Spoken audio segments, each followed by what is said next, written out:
Yeah. Okay, then maybe we can slowly start. So yeah, welcome everyone, and I'm very happy to introduce today to Guillermo Gallego from Freie University of Berlin, and he's gonna talk about finite group actions and duality on Picard stacks. So please go ahead. Well, first of all, I would like to thank the organizers, and particularly I would like to thank Pedro for the invitation and for giving me this great opportunity to talk in your seminar. So my plan for today is explaining the notion of Picard stacks.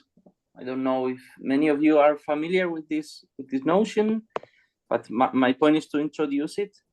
And well, I've been recently working with Picard stacks in the context of studying Hitchin systems and some generalizations of Hitchin systems. I don't think I will have time to say too much about that part, but in the process of studying these Hitchin systems, one is kind of led naturally to consider finite group actions on Picard stacks. And well, one has a finite group action on this kind of object. It becomes natural to consider what is the right notion of invariance and of coinvariance in a similar way as well, how one defines invariance and coinvariance for gamma modules where gamma is a finite group. So I will elaborate more on that later. But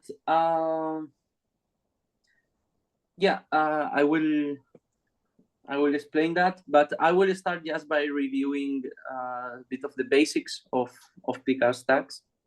So my plan for today, yeah, it's first just explain what is a Picard stack, then show that Picard stacks have a natural notion of duality, and one can define a Fourier-Mukai transform for Picard stacks.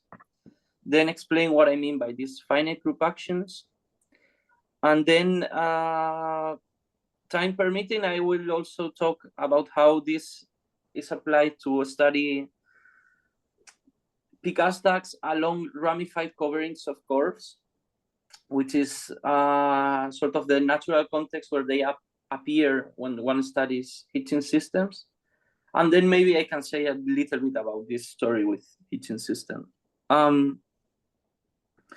So yeah, first of all, let me start by saying what is a Picard stack.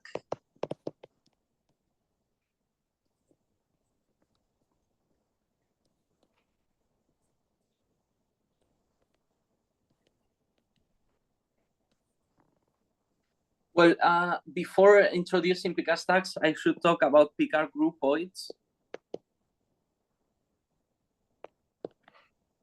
Well, first thing I will say actually is that Picard stack is a synonym for commutative group stack. So maybe for some people, just the other name just tells them everything, right? But anyway, so a Picard groupoid is a pair formed by a, I will say it's a pair like this. Here P is a small groupoid. I'm assuming it to be a small, so objects, the class of objects is a set, so I won't have this kind of usual problem when one consider like proper classes and all that. And phi O times is an operation in this groupoid, binary operation. Some people, instead of denoting it like tensor product, just denote it as plus. You'll see now why, but I prefer to use tensor product. Sorry.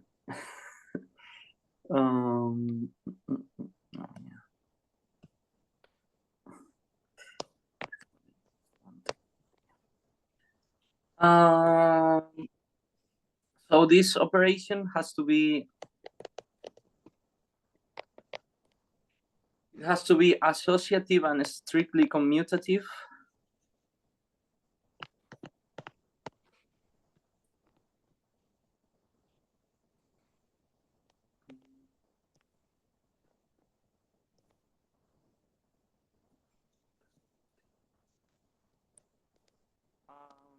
Well, basically, this means that I have natural transformations between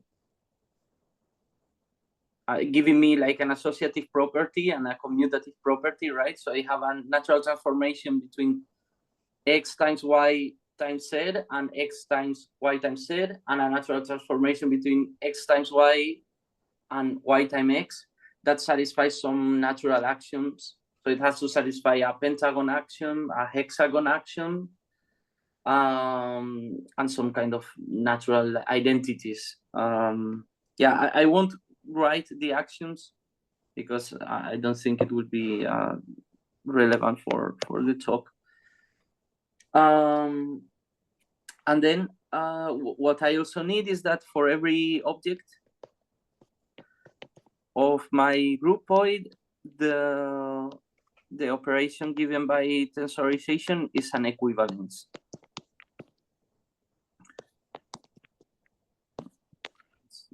Operation is an equivalence.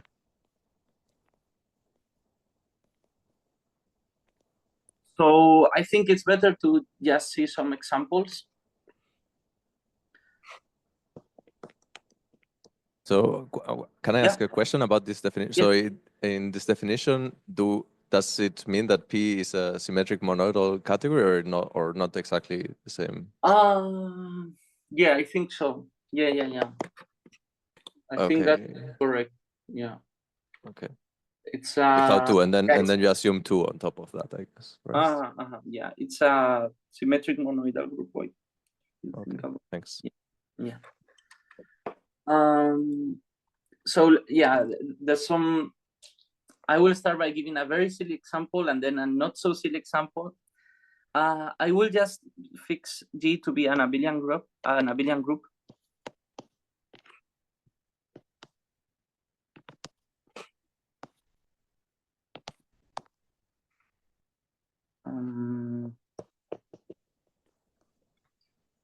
Then I can just take, I will denote it like this, just G underline. I don't know if this is standard notation or not, but this is basically the category whose objects are the elements of the group and with essentially no morphisms. I mean, just the identities. This will be empty if x is not y, and the identity on x if they are equal. So for this, of course, the group operation, I will denote it by plus because it's a abelian, so I will use additive notation. Here, the group operation is giving me the tensor product, if you want. So yeah, it's a bit of a silly example. And of course, the identities will go to the identity. So let's see a not so silly example, but also kind of silly, which is just instead of regarding the group as a set, regard it as a groupoid. This is, I think, more standard notation. So of course, this is the category with only one object, and the morphisms are the group. And of course, here, the operation is giving me, the operation of the group is also giving me this tensor product. I'm just doing this. So that's why some people just use plus to denote this. And then the reason why these things are called Picard stacks is, or sorry, Picard groupoids is because, say, the paradigmatical example here is the Picard groupoid itself. So So if I take X to be a scheme, I can consider Picard of X to be the groupoid of line bundles, invertible sheaves on X to isomorphism. And then what I can do is just like precisely taking the tensor product.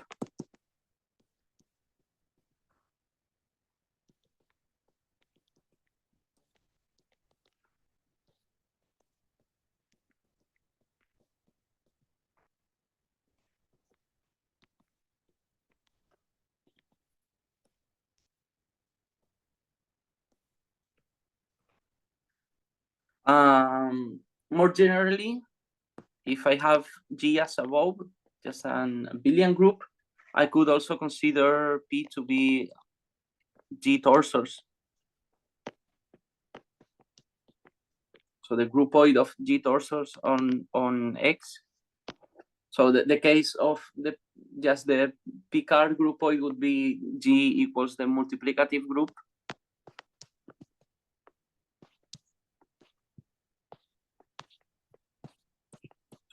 Isomorphism.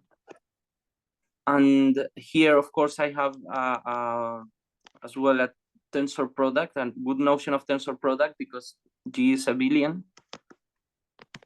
commutative, coming from, well, from the group operation on G. So these are the kind of things we want to be thinking about. Essentially, stacks of torsors for abelian groups. So this is the notion of Picard groupoid. Now I will say what a Picard stack is. So I will start by recalling some of the very basics about the stacks. I won't really be very precise about the definitions. I will just give a rough idea of what a stack is.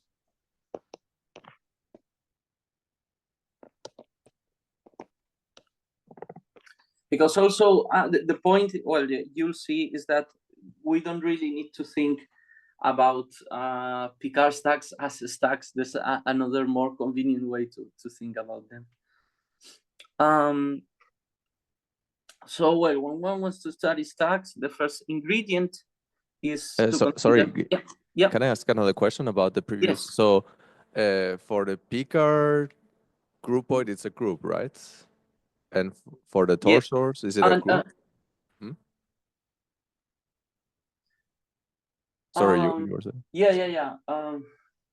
So my question is, why are we doing Picard groupoids instead of Picard group stacks? Yeah. Or... yeah, I see your point. G torsors is a group, I guess. Or there's a trivial. Well, or... the point, yeah, it is a group. The point is that we are going to have automorphisms and say all these cases in some way these cases that these automorphisms split or say you can split them as a I mean, I think when I do the case of Picard stacks it will be clearer. I hope. Okay, then yeah. Because when I see the Picard stacks, you'll see that there's also like the automorphisms coming in the picture, like this things of the form BG. And then okay, generally sometimes like the BG can be separated, but there's sometimes where the automorphisms kind of vary along the category. So okay, I see. Okay. Yeah. Okay, thanks. Yeah, you're welcome. Yeah. So yeah, first ingredient will be a site. So if you don't know what a site is, just well, I will say something that is probably not much illuminating, but it's okay. I like it. Definition of a site is a category with a Grothendieck topology, if incorrect.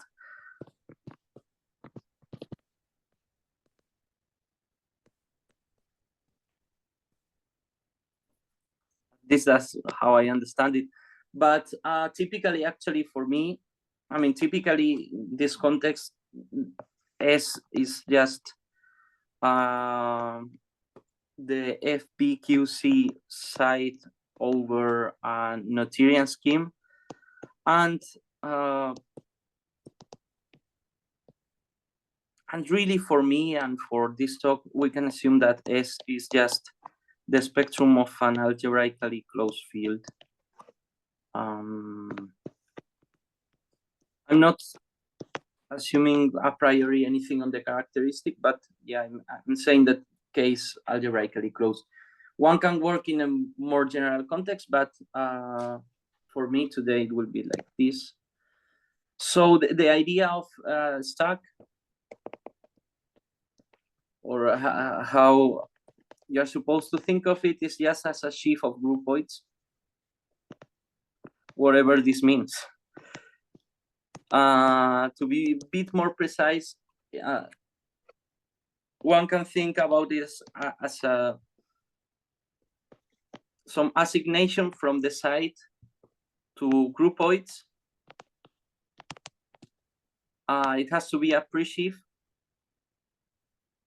which basically means that it has some natural functoriality or higher functoriality. Then one asks a sheaf condition on internal home, and then the important, I think, the most important part is that one needs descent, which one should think about this as gluing. So this is actually like a higher analog of a sheaf condition. But really, the way to think about it is like a sheaf of groupoids instead of a sheaf of sets, or a sheaf of categories, but really sheaf of groupoids. So a Picard stack is just a stack that factors through Picard groupoids.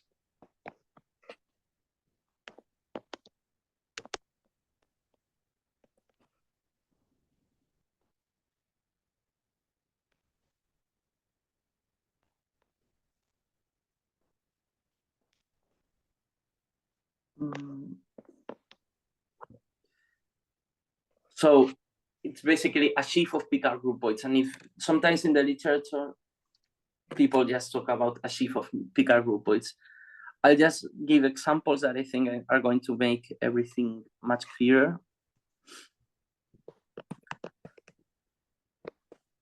And the examples are, of course, related to the examples I gave before. Now G, instead of being just an abelian group, it will be a commutative group objects. Sometimes I'm a bit wary of using the word abelian, because of course in this context there's abelian varieties entering the story, and then if you say just abelian, you don't really know if you mean like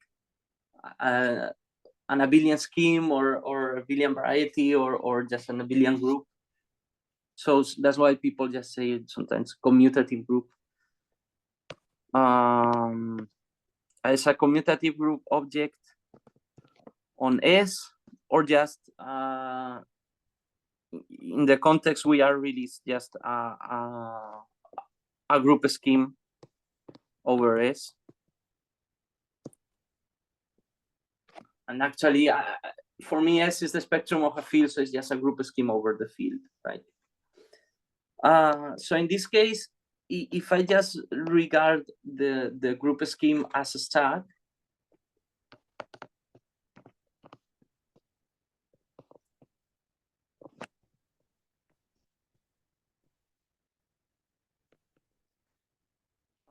so just like the functor of points, this is going to be automatically a Picard groupoid, right? Because just the the points are a commutative group. And as I said, for a commutative group, I have this natural way of seeing it as a Picard group. And I can also consider BG now as a stack. So BG is defined as the quotient stack of the point. The point here is S by G. And here one really needs to consider the descent condition, right? It's not just seeing it as a groupoid, but the Schiff condition, the gluing is important. And really what this parameterizes is for any scheme over S, BG of T, parameterizes G torsors on T. Now there's a bit of a subtlety, because say the thing that will naturally correspond to these other examples that I gave of Band G and of Picard groupoid won't be just these ones, but actually like the relative versions. So the notion of relative Picard stack that I will just introduce now.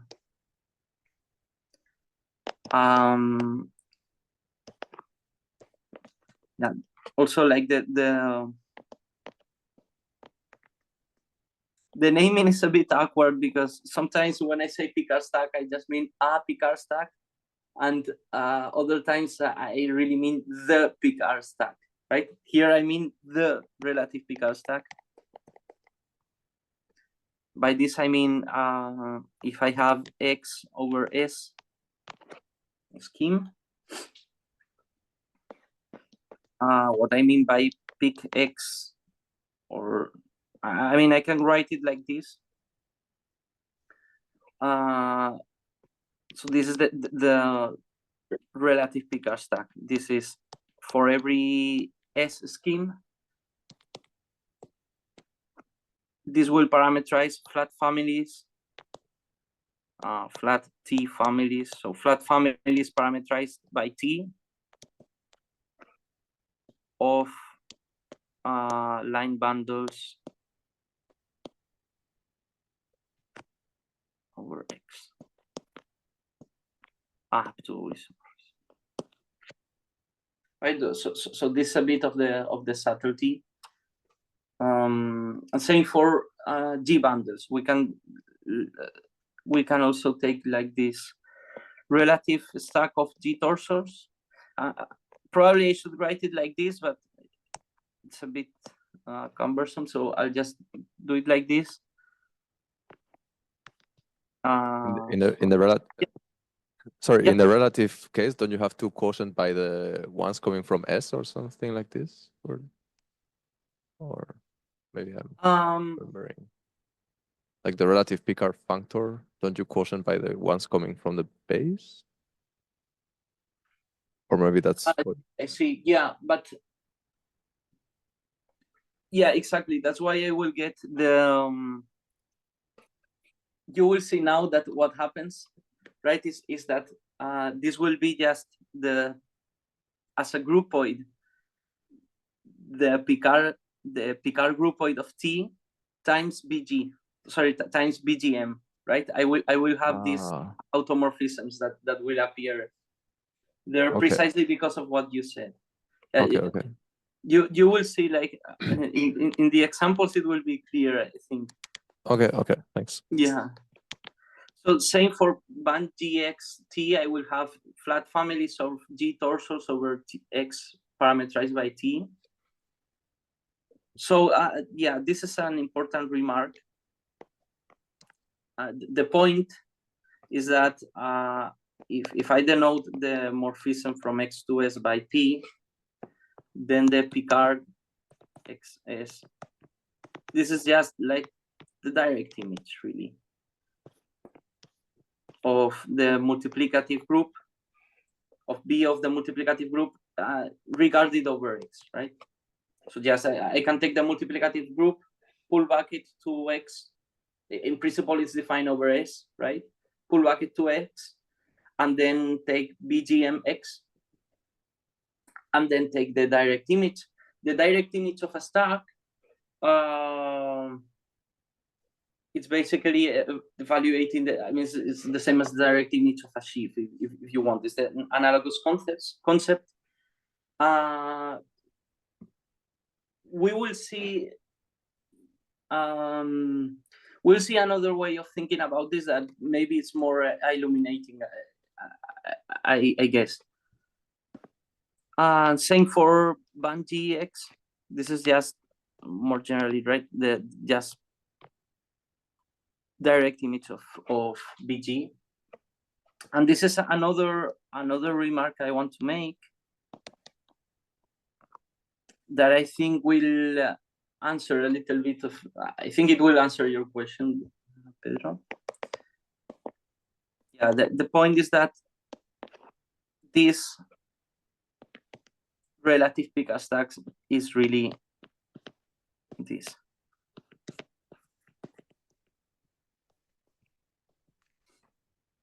Right, so I have the automorphisms. I have this GM of automorphisms, which is precisely what comes from the base, from considering line bundles on the base. Actually, I can say a little bit more, and I'm particularly interested in this case. Let's suppose that X is C, and this is a smooth projective curve. What happens here is, of course, that I have the degree map.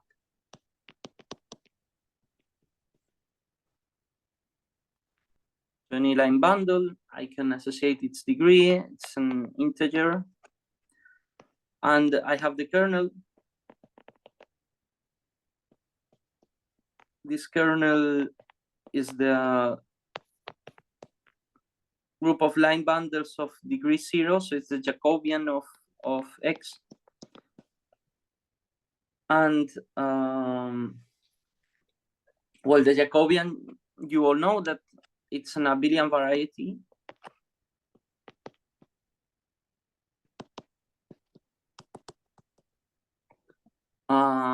Of dimension the genus of my curve.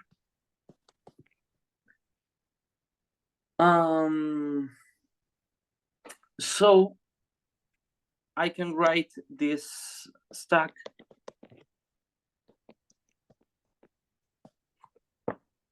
in this way. BGM times the Jacobian times Z. At least, yeah. So this is going to be really the kind of best behaved Picard stack. This is going to be the model for what I'm going to introduce a little bit later, which is this notion of Beilinson-1 motive. Beilinson-1 motive will be some Picard stack, which is basically B of a group of multiplicative type times an abelian variety times an abelian finitely generated abelian group. And for those, the Fourier-Mukai transform will work very well, but I will get to it. I just wanted to, sorry, what I want to write here is this.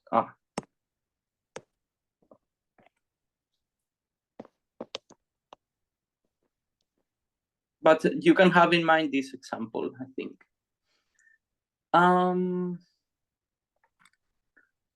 Okay, next thing I want to tell you.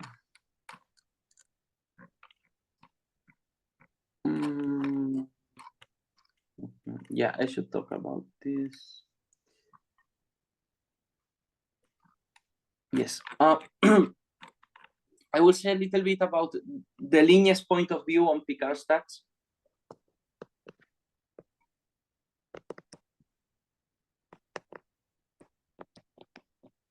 Is that last peak of x or peak of x over s? This is Yeah. what I was writing. Like Yeah, this. thanks. Yeah. I mean, but here, for me, really, S is always the spectrum of a field, right? So sometimes you usually like drop the, I guess, the S because it's the base scheme of what you are usually studying. I see. Thanks. Yeah.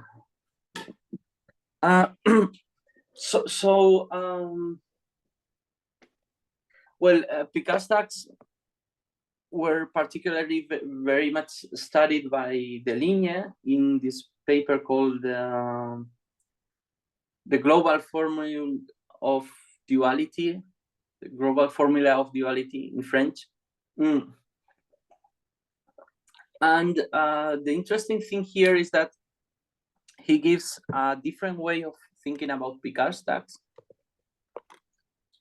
as two-term complexes. And I think this is very, very useful, actually. So let me consider this category. This is the category of two-term complexes. Two-term complexes. They will be concentrated in degree -1 and 0. Is the most natural way to see these complexes, actually. These are two-term complexes of what? Of sheaves of abelian groups over our site or on our site. Yeah. So the point is the following. To any such complex, I can associate, in principle, just a pre-stack, right? I mean, it doesn't need to be to satisfy sheaf conditions. People use this notation, which is the Ligne's notation from pre-champ, right? Pre-stack. The objects here, I think this is what Pedro, the other day you told me it's called the groupoid presentation.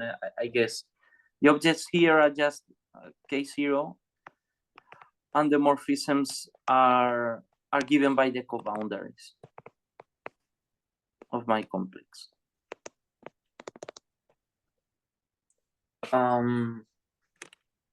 So yeah, this is like a very natural way of associating a groupoid to a two-term complex. But now we should ask, what happens if we impose the descent?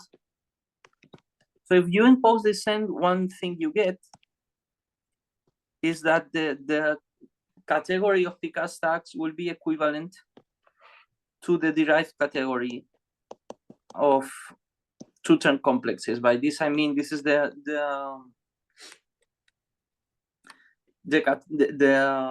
say subset of the derived category where the only non-vanishing cohomologies are in -1 and in 0.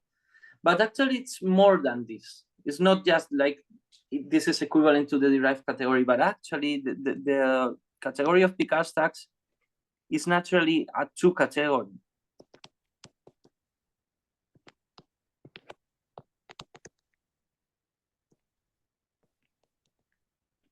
And as a two-category, this can be identified with this category, with the category whose objects are complexes here, such that the term of degree -1 is injective, and then the one morphisms are just the morphisms of complexes.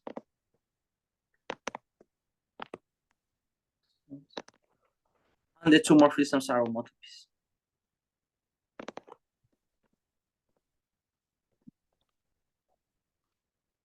So instead of thinking about Picard stacks as stacks, we can think them as two-term complexes. It's convenient to give names to this equivalence. If I have a Picard stack, I denote by P flat just the associated two-term complex with chi-1 injective. And if I have a complex, the corresponding stack is denoted by CH of, okay.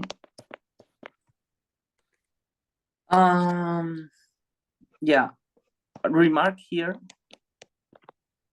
is that so if I have a stack, I have a coarse moduli space.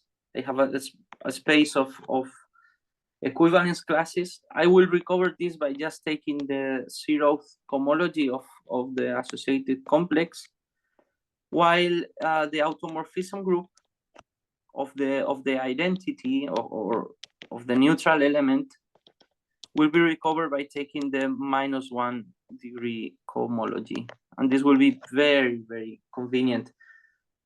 I will do now examples of this that I think will make everything clearer again.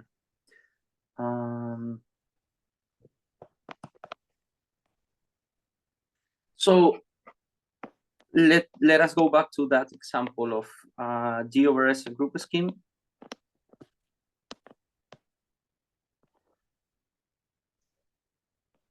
Well, how can I see the Picard stack corresponding to that group scheme under this equivalence? Well, this is just the group scheme concentrated in degree 0, or really the sheaf of sections of this group scheme, actually, right? If I want to think it as a sheaf. G concentrated in degree 0. And how can I see BG then? Well, BG is something which is quasi-isomorphic to G of 1. So to the sheaf, to G concentrated in degree -1. It's not actually equal, right? Because G does not need to be injective, but it will be some complex quasi-isomorphic to it.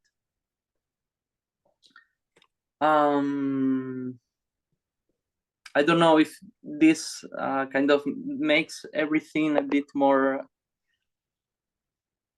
make a bit more of sense or not. I'm not sure, but for example, it also helps for understanding torsors, right? You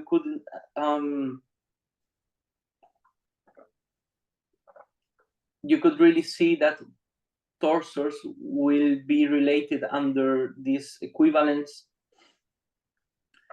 to, for example, if you take the check resolution. So you really see there the connections, the natural connection between torsors and this non-abelian, well, no, abelian in this case, and H1, right? And cohomology. Precisely because you are taking this direct image. And this is what I want to say now. Under this equivalence,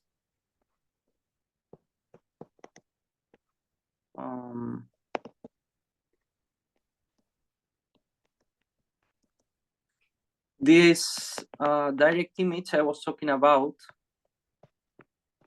if you see it as a complex, well, this is just the derived direct image, but, and this is very important, truncated.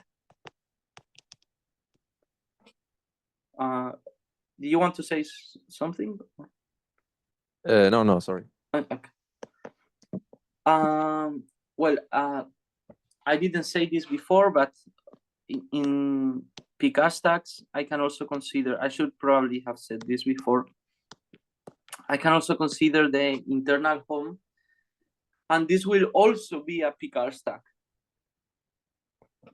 And this Picard stack under this equivalence is just, well, basically it's derived home. But again, truncated. And lastly, I didn't say it, but I also have a good notion of tensor product of Picard stacks. And well, I mean, you can take this as definitions if you want.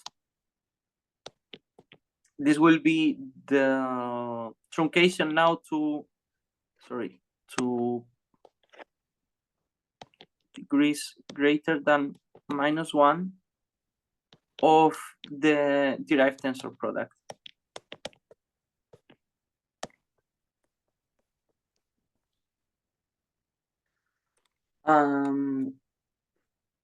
One nice remark is that tensor Hom adjunction is satisfied.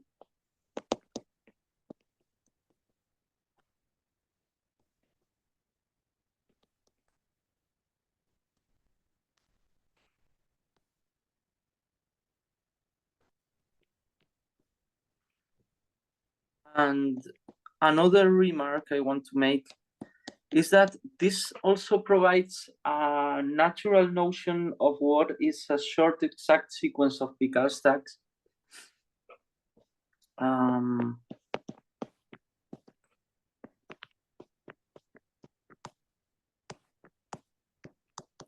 So we will say that this sequence is short exact. Well, precisely when the induced thing on the complexes is a distinguished triangle.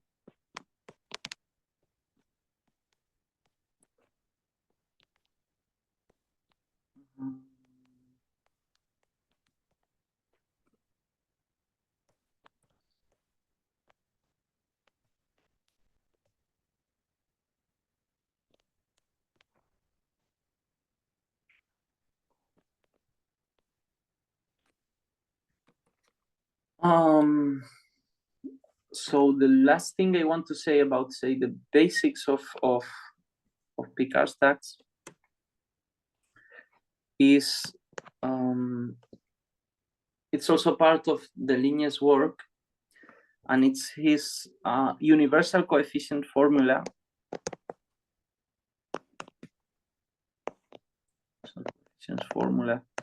Which is really to be thought of as some version of the Abel-Jacobi theorem. At least that's how I understand it. And I will explain what I mean by this.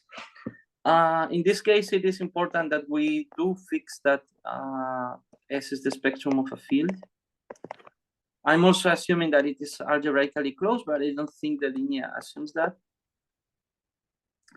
And C will be a smooth projective curve.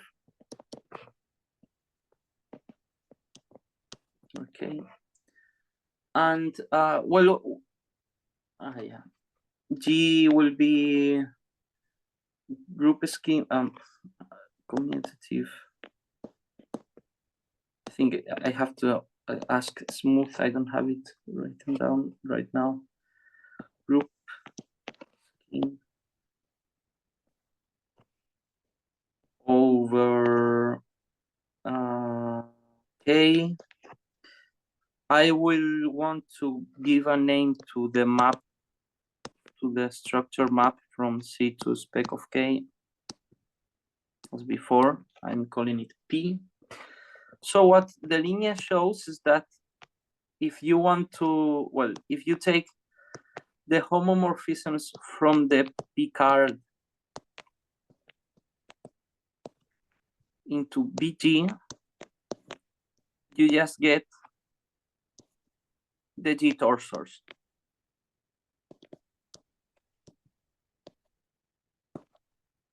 So why I say that this is some sort of Abel-Jacobi? Well, basically because of the following. Let me do the example. Let me recall what the Abel-Jacobi map was. If I have a curve, I have a natural map from the curve into the Picard of that curve, which is just take to any point, I can associate the line bundle OC of X. right? Like the divisor defined by that point. More generally, if I have a divisor on C, I can just associate to it a line bundle, right? So this idea basically gives me a map from here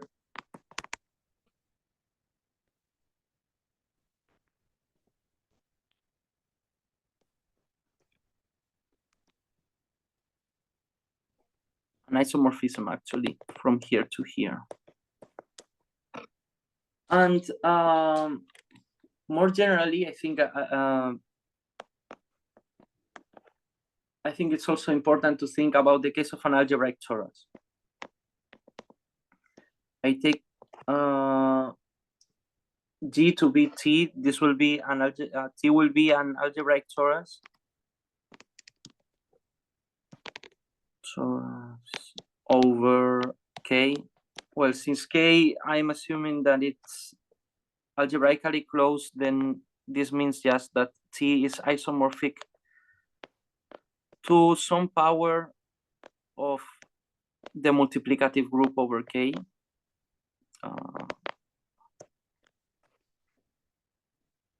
So this also means that I can write T as some lattice tensor product GM. This lattice is, by definition, it's the character lattice. So it's the map, sorry, the lattice given by homomorphisms from the multiplicative group into T. Sorry, it's the co-character lattice.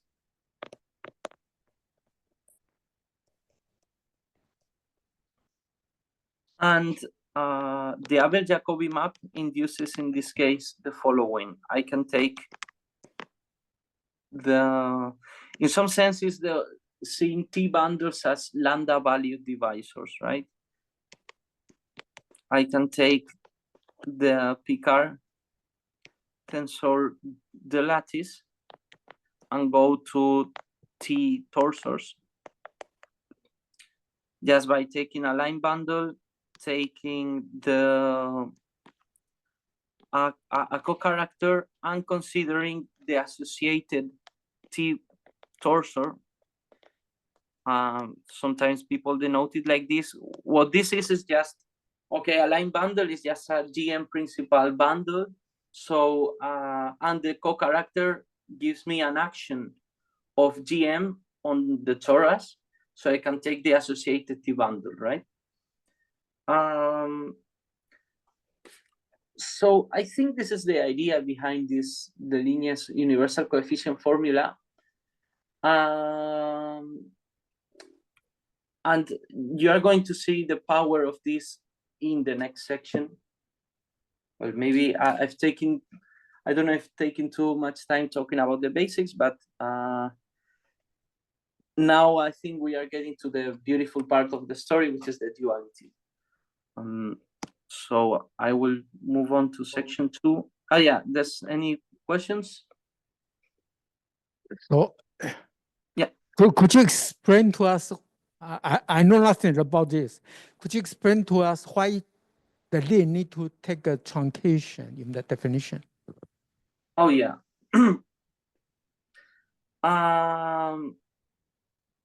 You mean here when I here you mean?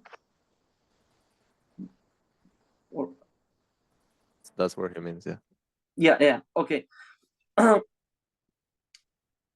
Well, the point is that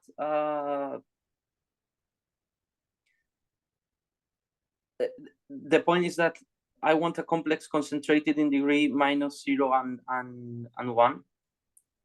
If I just take this complex of these two terms, so this is a two-term complex.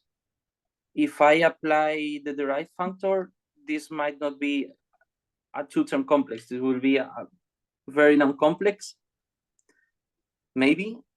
But I want a two-term complex. This should be a two-term complex. So what I do is truncate it to get a two-term complex, or same here, right?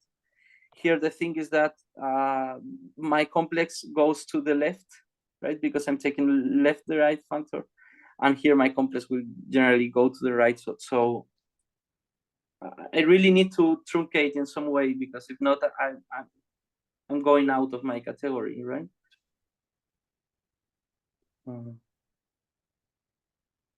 Is it clear? Maybe I should. Then why in the definition we only need to take a two terms complex? Why? Well, I mean, anyway, this is not a definition, right? I mean, this is a theorem, but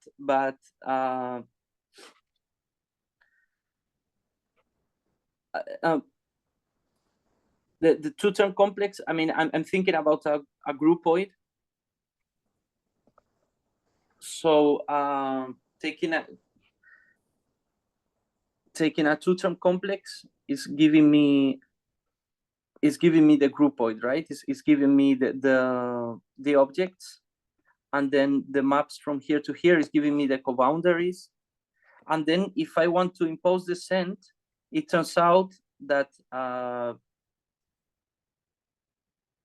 that I just need to ask that this is injective to have this equivalence of two categories of Picard stacks. I really, I mean, I don't know the exact details of how the linear really proves this, but I mean, it's not very long, right? It's just I mean, I cannot reproduce the proof right now, right?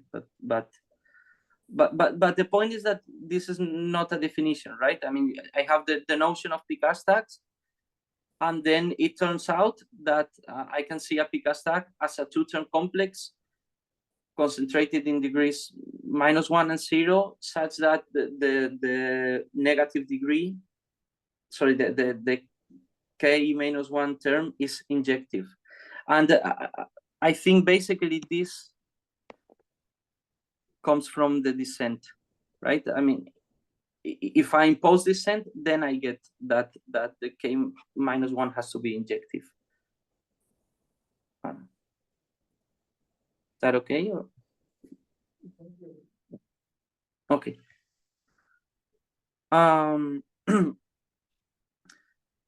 Okay, we'll go on. So now let's get into the duality.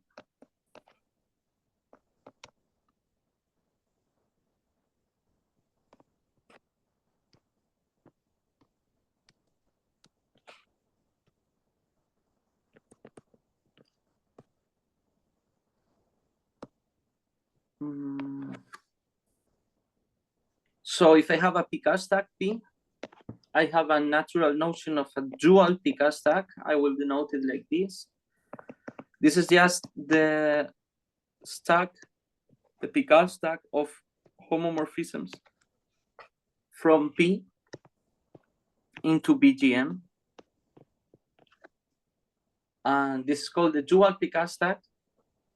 If I have anything like this, as usual, I have a canonical morphism from P into the dual of the dual. And in general, this is not an isomorphism. If it is an isomorphism, I say that P is dualizable.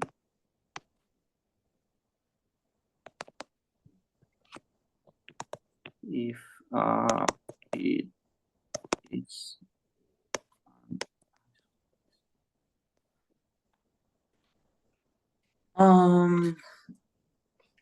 So we will have some Picard stacks that are dualizable, and maybe some that are not, but the ones I'm going to consider, they are dualizable.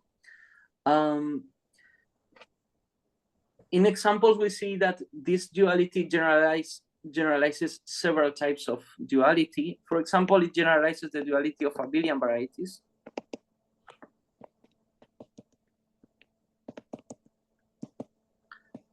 If I have an abelian scheme, abelian variety, I can regard it as a Picard stack, and the dual is defined like this. So this is precisely giving me line bundles on my abelian variety, or really this is exactly this thing. So I get precisely the dual abelian scheme by definition.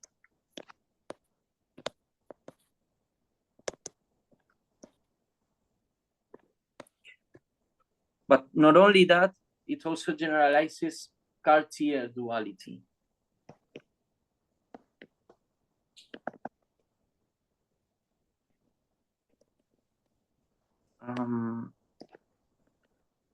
Let me recall that if I have M over S, which is a finitely generated abelian group, I can consider what I will call M star. It's Cartier dual. It's basically homes from M into GM, or really as a scheme, it's the spectrum of this. Well, if S for me was a field, the spectrum of a field anyway, right? So OS is just K. So the dual, if I regard this finitely generated abelian group as a Picard stack, its dual is this, and this is just P of the Cartier dual. So is the classifying stack of M star torsors, and then I can consider a group which is the Cartier dual of something. These are called groups of multiplicative type.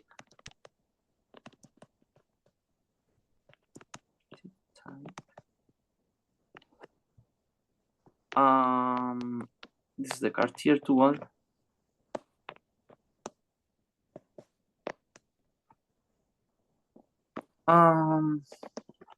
Then its Cartier dual, of course, is M. It's the character group, right? It's homomorphisms from G into GM. And the point is that the dual of BG is then M. So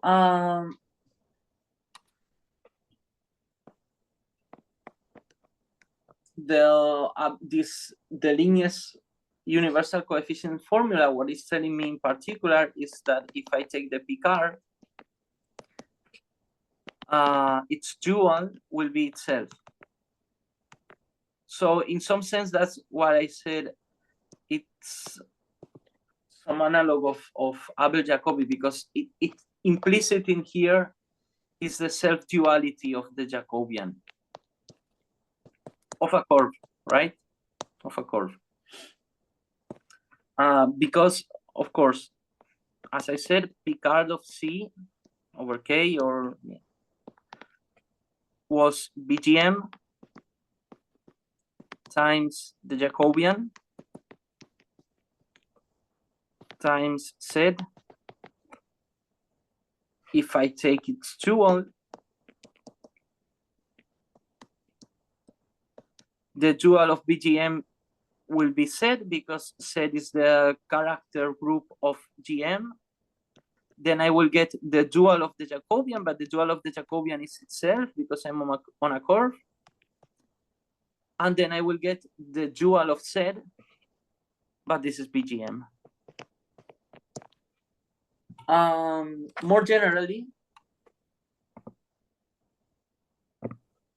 I can take the dual of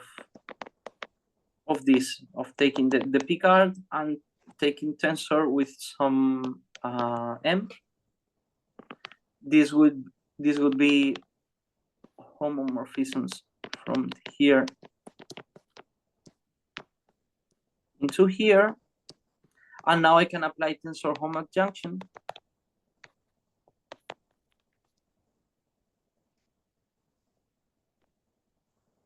I will get this. But this, okay, if this M is a finitely generated abelian group, then this will be BG for G, it's Cartier dual. And then remember from the Linné's universal coefficient formula that this will be 1G over C. So in particular, remember that I had this isomorphism that I called Abel-Jacobi between Picard of C times some lattice and T torsors over my curve. If now I take the dual, I have a map from, this was an isomorphism, I have an isomorphism from the dual of band TC to the dual of this.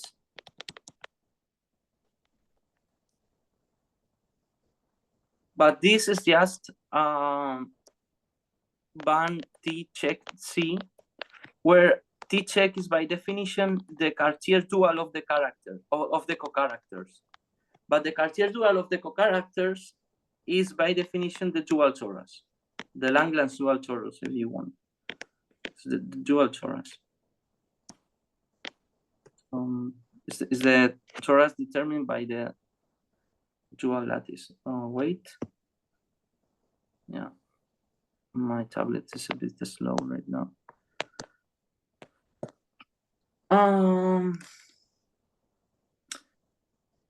So this is a bit of the, I mean, this is really the main idea behind this application to Hitchin systems that I don't think I will have time to explain, but the main idea is really this, that the Abel-Jacobi map, if I take its dual, it's giving me really an isomorphism or a duality between T torsors on a curve and T check torsors on a curve, where T check is the dual torus.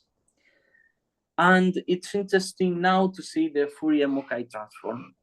That I think this will be an interesting point for some of people in the audience. Maybe.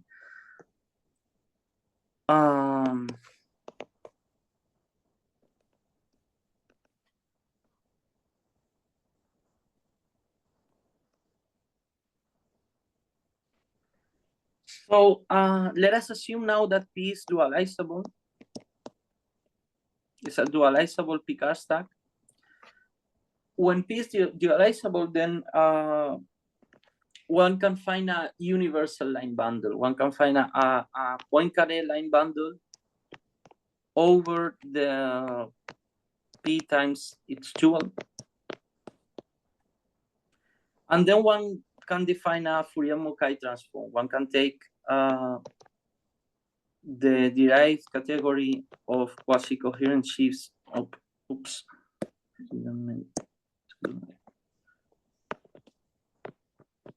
P. One can take the derived category of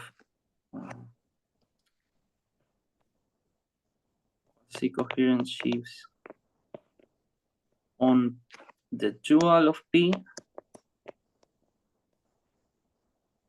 And one can do the usual thing people does when they define a Fourier-Mukai transform.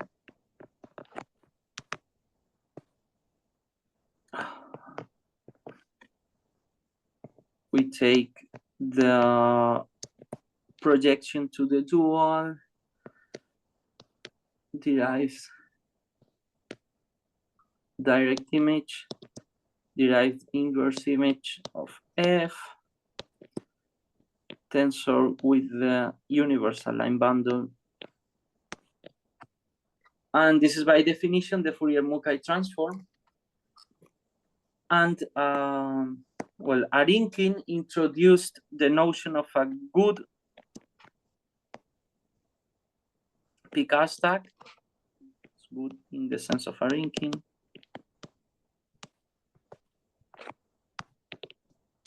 Precisely when this is an isomorphism.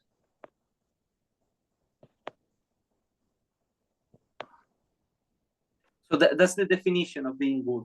Now the point is that I will give a class of good Picard stacks. Sorry, my tablet is lagging a little bit. I don't know why. Isn't.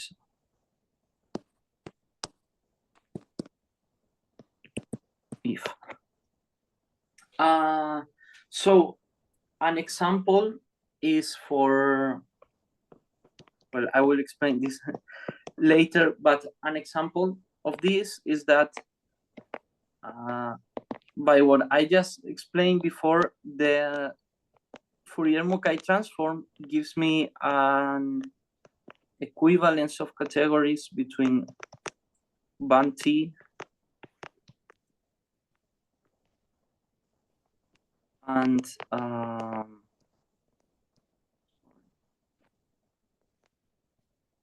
the derived category of band T check of the dual torus. So in some sense, maybe you can think about this as some kind of mirror symmetry for T torsors or something like that, or some sort of like geometric Lagrange for tori or something like this. That's kind of the idea behind this. Let me then give this class of good Picard stacks. Good Picard stacks. This class I'm going to introduce is called the class of Beilinson-1 motifs. And really one has to think about them as almost being abelian varieties. So we know that abelian varieties behave well under Fourier-Mukai transform. So this is almost an abelian variety. It's the idea of Beilinson-1 motifs.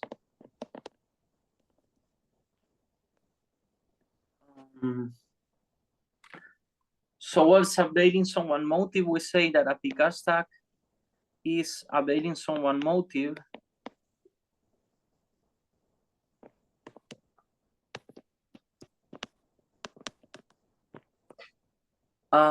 if it admits a two-step filtration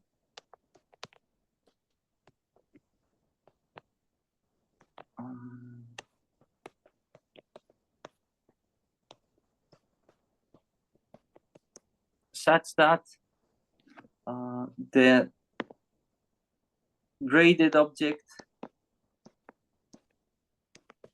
degree 0, so this will be just W0. This is the classifying stack of G of multiplicative type.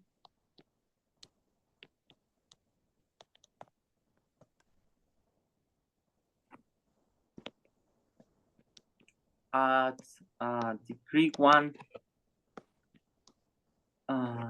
this will be W1. This will be just an abelian scheme, abelian variety.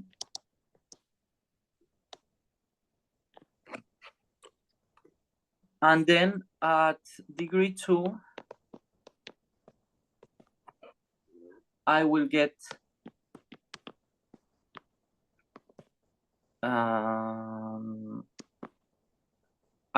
a finitely generated abelian group.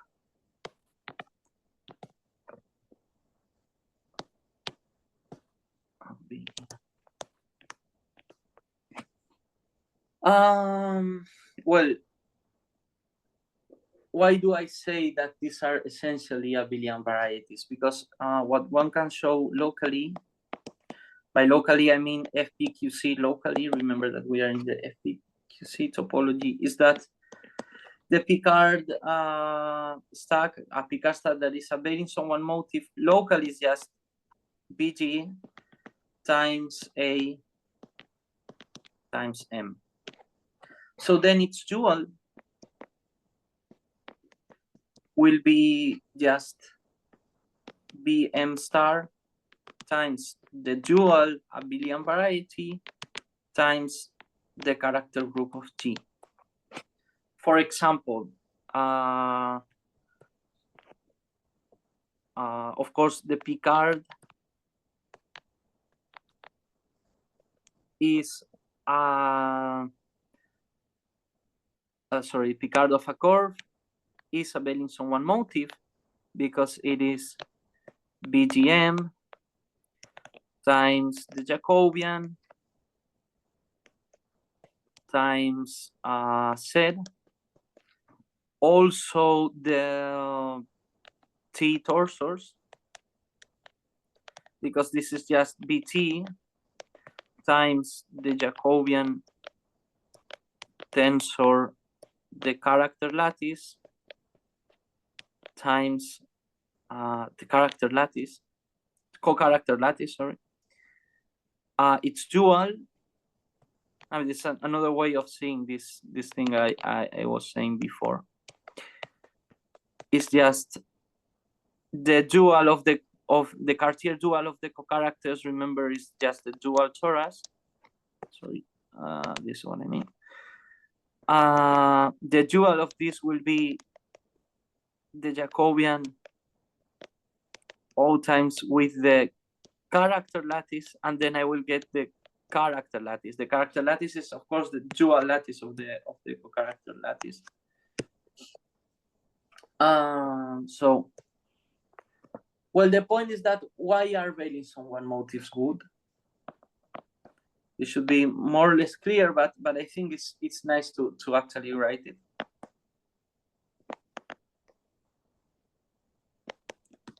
Well, first, because the classical thing is that Fourier-Mukai transform for abelian varieties is an isomorphism.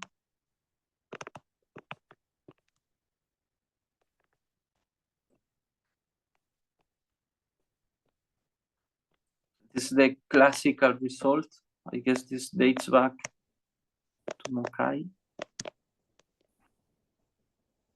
And what happens with Cartier duality? Well, here I can consider the derived category of quasi-coherent sheaves on M, a finitely generated abelian group. And this is just the sum for each element of M of the category of chain complexes over of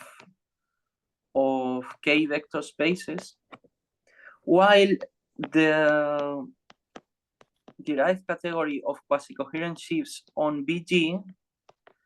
Okay, so I'm saying that G is the Cartier dual of M. This turns out to be the category of G modules. So here the Fourier-Mukai transform is sending me a skyscraper sheaf on some point M of my finally generated abelian group, precisely to the G module that it defines. So to its representation, right, induced by this to linear, to the representation on the line.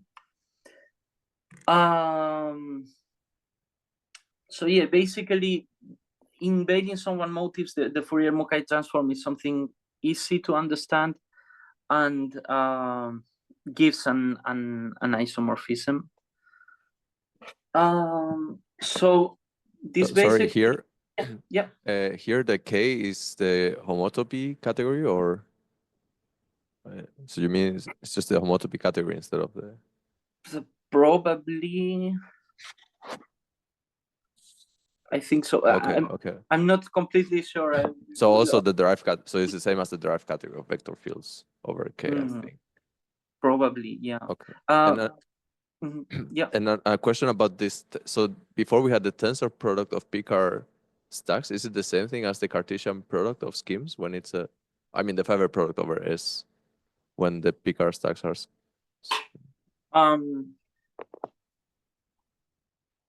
The tensor product of Picard stacks is the same. You say that it is the same as the.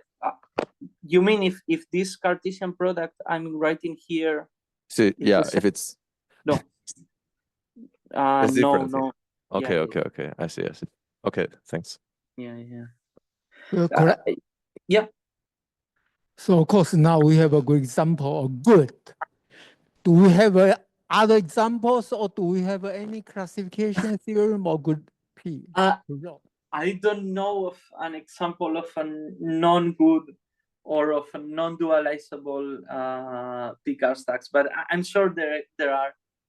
But to be honest, I don't know of non-examples. I know there's some papers.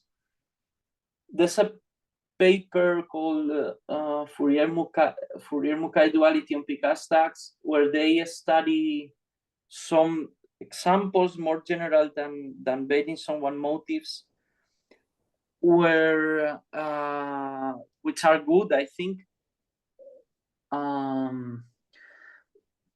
For example, we can consider more generally this, how do we call them? Abelian stacks, which I think they are a bit more general than just the Beilinson-1 motifs.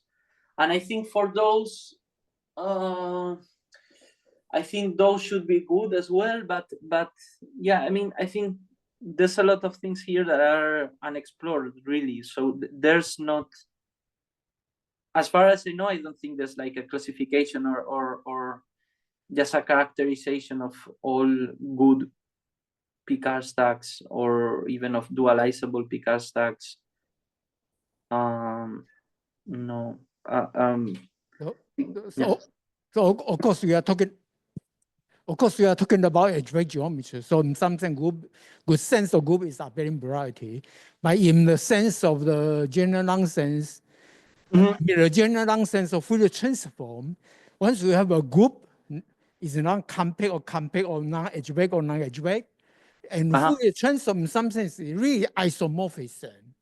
So in some sense, I really don't see, except the Beilinson example, we don't expect much more category of good things. I mean, in general nonsense, Fourier transform is isomorphism. That's almost the property of group, just a group. For arbitrary group, we do have that kind of good example. So if I understood you correctly, what you claim is that you think that maybe one should expect that all Picard stacks are good?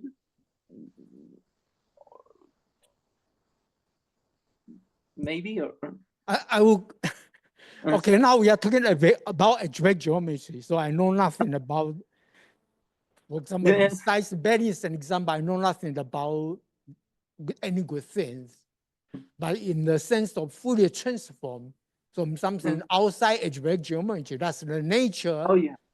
Nature definition of for arbitrary group. So actually, it's a kind of representation theory of group, and isomorphic dual group wants to take a dual again, and that's exactly. Yeah. I see. Then maybe to be honest, I don't know of non-examples of this. I think Chen and Su, I believe they conjecture something about the goodness of let me check just 1 second. I think this is a very interesting point. I think Chen and Su at some point conjecture something about goodness of but I don't remember. Well, anyway, yeah. They say it is not clear to us whether the Fourier-Mukai transform is an equivalence for all dualizable Picard stacks. Well, maybe one needs to ask dualizability, at least to have a good notion of Poincare-Line bundle.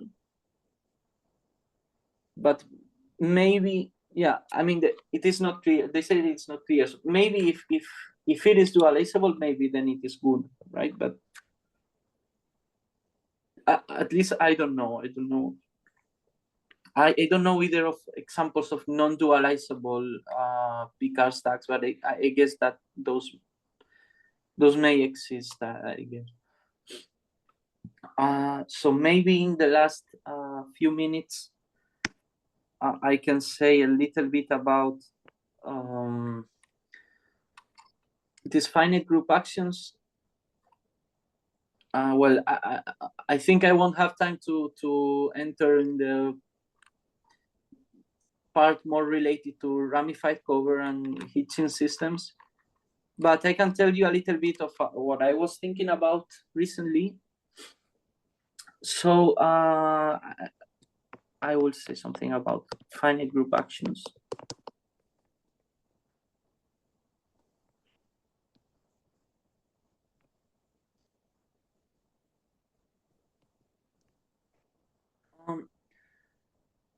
So gamma for me will be just an abstract finite group.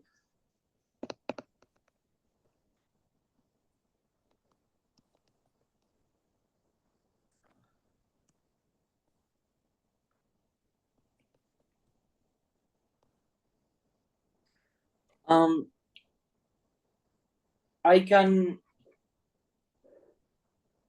can talk about what would be a gamma Picard stack or a Picard stack acted on by gamma. Or say I can consider an action of this group on gamma. Probably the best way to think about this is seeing the groupoid whose objects, with one object with morphism given by gamma, regard it as a two category and consider the map from here to here, sending the point 2p. And also, I can think about this as gamma modules. So if I consider just gamma over my base scheme, that's like the spectrum of the group algebra, I have this natural projection. I could also consider a trivial section. I will just write it because I'm going to use it later.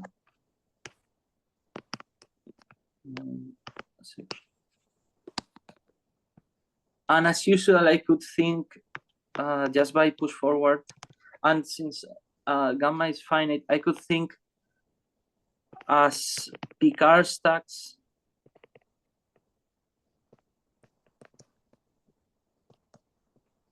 over gamma S and as gamma Picard stacks over S. Typical correspondence with modules. And here really the question was, what is the right notion of invariant and what is the right notion of coinvariant? To put you a little bit into context, where these things appear naturally is, for example, if you want to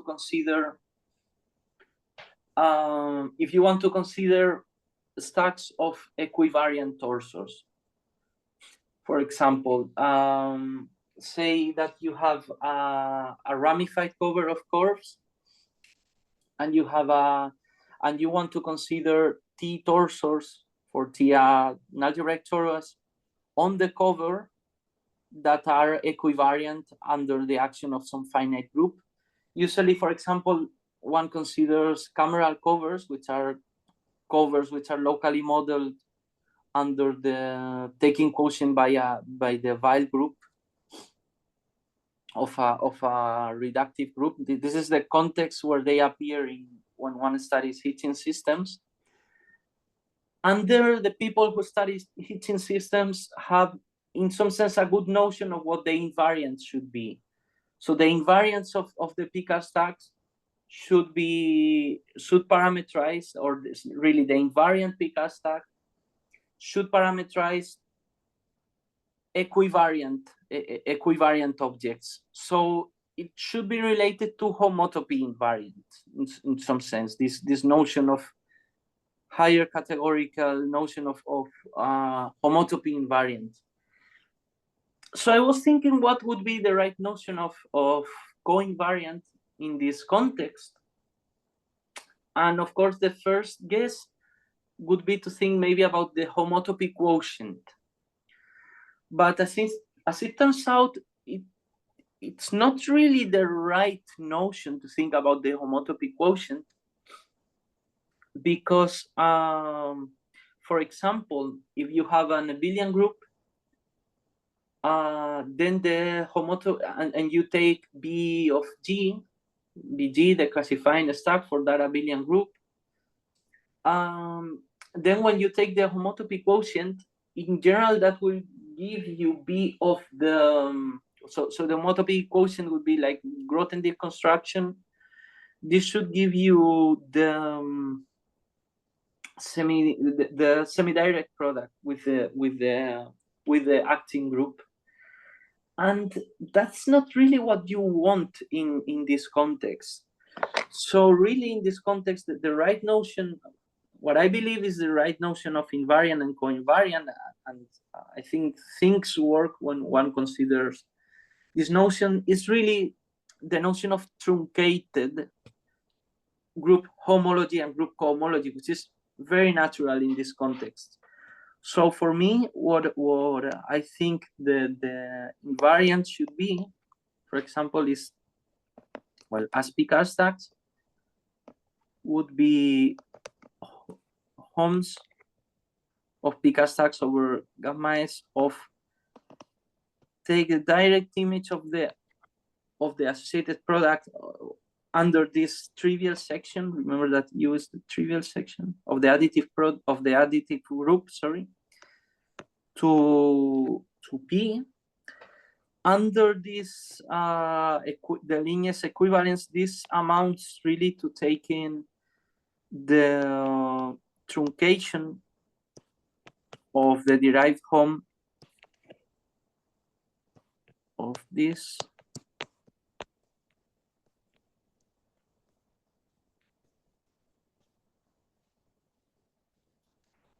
and this is just the truncation of the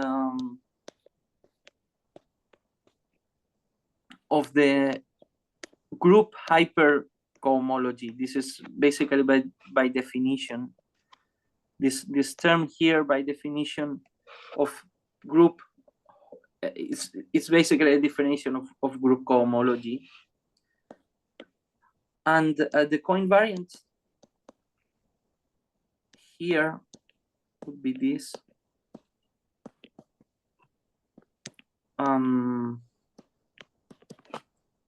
And under this equivalence, this would be the truncation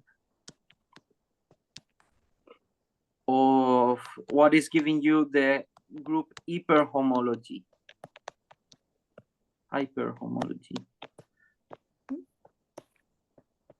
So this would be this here. Well, the point here is that since we have tensor hom adjunction, these two notions are going to be naturally dual, which is what one really wants here. The dual of the co-invariants will be the invariants of the dual. And so I will just finish by doing a simple example, and then I'm done, right? Because it's time. Is there a question or? I cannot see your notation. The structure shift S and A. The tensor product and the home, we have our home, we have a structure shift. I cannot read it, please. Okay. Yeah. Which one? Here. Yeah. What's the Oh yeah. Okay. So I'm taking derived home over this structure shift here in the bottom. This is the structure shift of gamma S, right?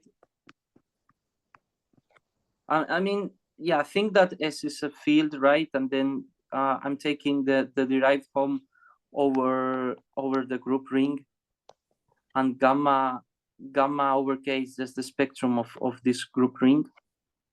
And then U is what I called the trivial section from S into gamma S. And then, yeah. So this is precisely group cohomology and group homology.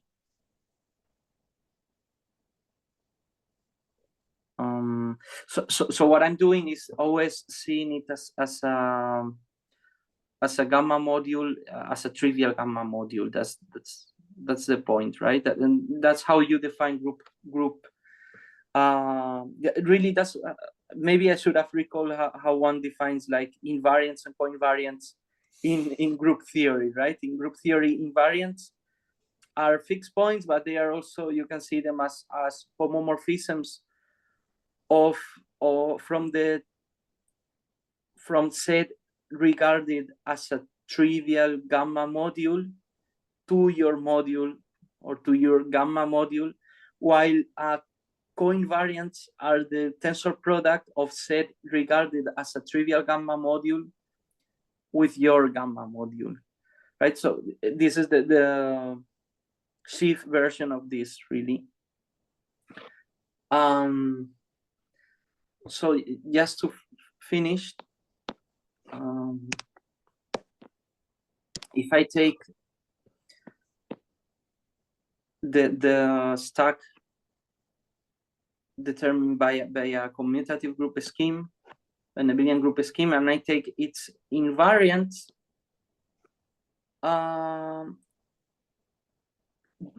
since this is essentially a group, for this will be just the associated to the invariant group. But if I take the invariants of a BG, then I'm not getting just this, right? And the idea here is that a trivial torsor can have several equivariant structures. What I'm getting here is also a group cohomology. Dually, however, the coinvariants of a BG will just be the coinvariant, or really B of the coinvariants. However, the coinvariants of the group will not just be the of the group regarded as a stack, will not just be the stack, sorry, the coinvariant group regarded as a stack. I will also have some extra morphisms here coming from this quotient. In general, then one needs to use spectral sequences. But yeah, I think I should finish already. So thank you.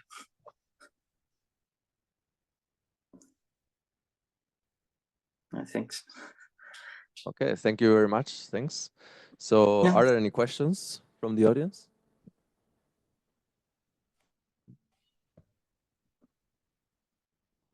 So maybe I have a question about this. You talk about these Beilinson one motives as being a good replacement for abelian varieties.